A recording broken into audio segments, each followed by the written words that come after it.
Pai, nesse terceiro episódio, nos auxilie de tal maneira que nos conhece cada célula e as nossas imensas dificuldades, nossas limitações.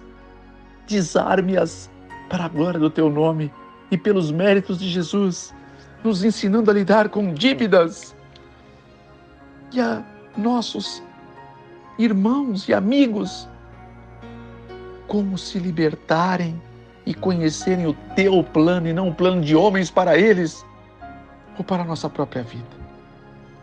Em nome de Jesus. Amém. Seguindo conselhos piedosos. Veja esse texto em 1 Timóteo 6, versos 6 a 9.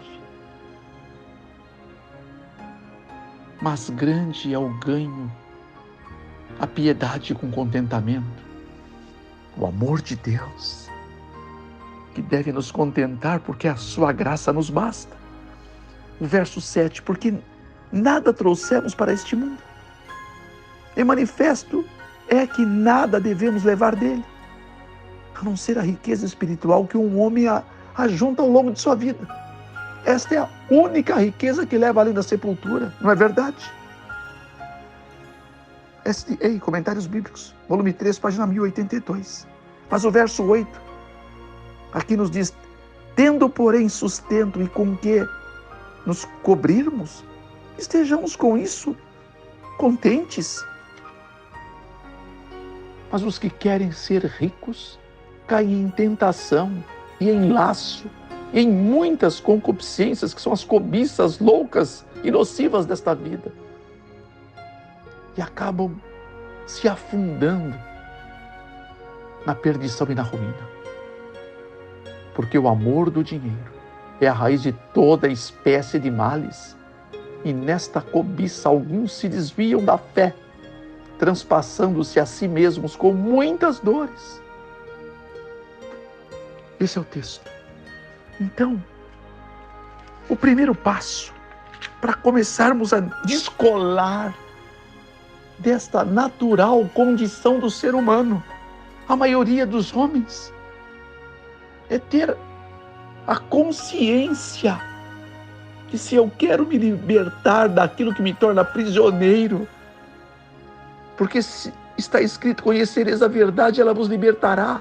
João 8,32.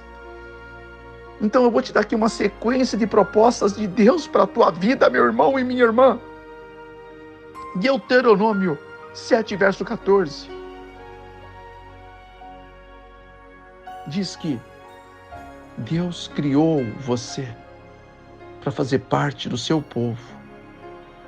O povo que Ele mesmo disse que bendito seria mais do que todos os povos da terra.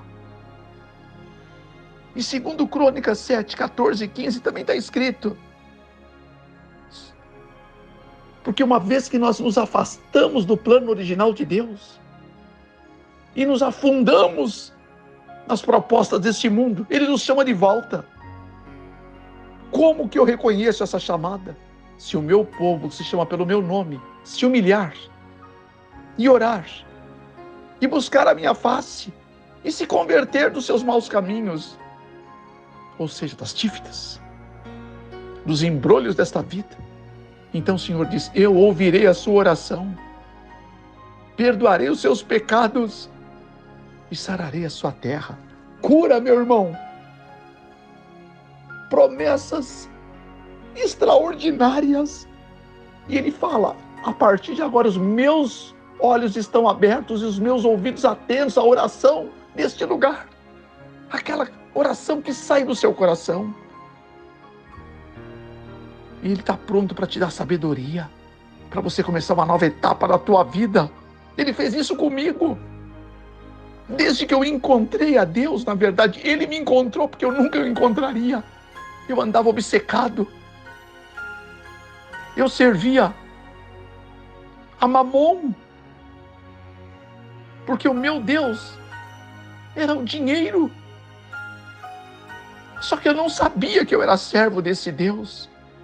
Eu acreditava que estava fazendo o que era melhor para mim, para as pessoas que eu amava.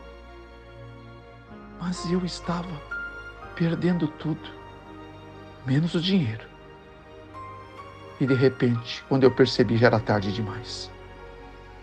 Então Deus nos chama: vinde a mim, vocês que estão cansados, sobrecarregados, oprimidos, eu alivio vocês. 11:28 do Evangelho de Mateus. E ele tem sabedoria para lhe oferecer, sem lhe dispensar com o rosto em terra. Tiago 1:5.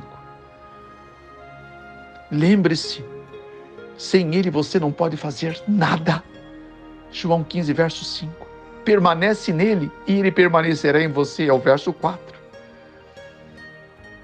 E o quarto passo está em Eclesiastes 9:10. Tudo que te vier à mão para fazer, faze com todas as tuas forças. 6 dias trabalharás e farás toda a tua obra, meu irmão. Êxodo 20:9. E Mateus 10:16 nos diz: sejam prudentes como as serpentes e simples como as pombas. E Lucas 10:16 nos diz: sejam fiéis no pouco, porque assim serão fiéis no muito também. Porque aquele que é injusto no pouco, fatalmente será injusto no muito. E serão uma vida de fracasso, ou uma vida de bonança, se quiserem ser fiéis ao Senhor. Porque ele disse: honrarei os que me honram. 1 Samuel 2:30. Coloque Deus em primeiro lugar na tua vida, amando de todo o teu coração, tua força, tua alma e teu entendimento. 22:37-38, do Evangelho de Mateus. E no mesmo Evangelho, capítulo 6, verso 33, buscai primeiro o seu reino e sua justiça, porque todas as outras coisas ele vai acrescentar para você. E em 1 Coríntios 10:31, ele ensina que tudo que você faça, quer coma, quer beba, qualquer coisa, faça tudo para a glória de Deus, e você vai prosperar e muito. E ainda acrescenta que bem-aventurados são aqueles que me dão ouvidos, porque ele veio para que você tenha vida e a tenha em abundância. João 10:10, a última parte. Amém. Agora você vai entender melhor como seres humanos materiais. Nós vivemos em um mundo material que normalmente se torna sedutor para pessoas que têm essa mente voltada às coisas do século.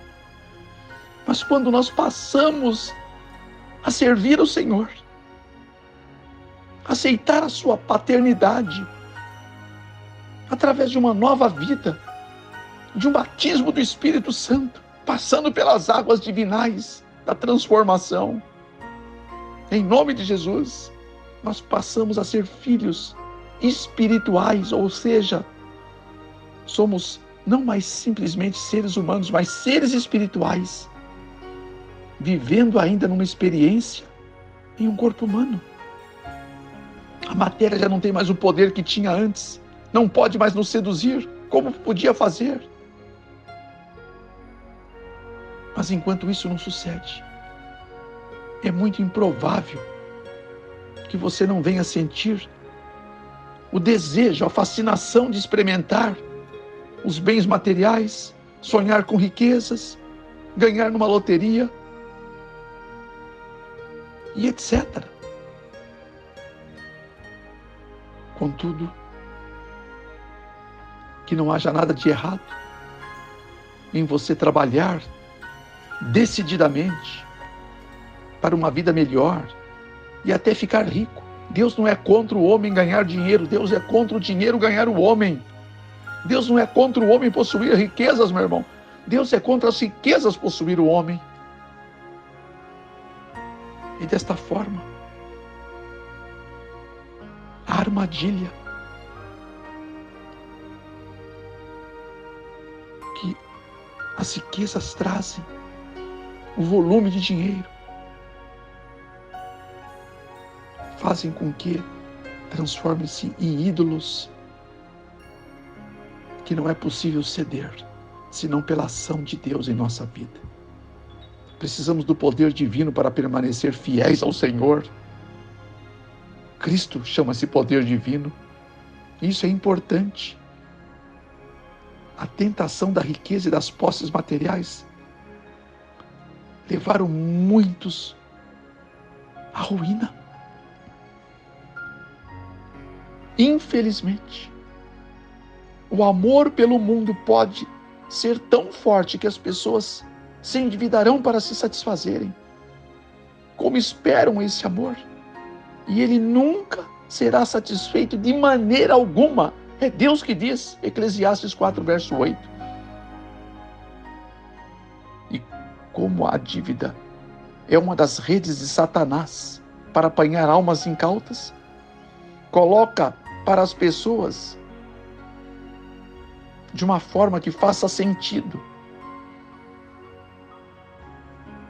que sejam auferidas ou contraídas, mas por isso faz todo o sentido que Deus quer ver seus filhos livres dessas dívidas, para não serem escravos do Deus deste mundo, porque o mundo jaz do maligno, ele usurpa deste mundo e fez bilhões de pessoas seus seguidores.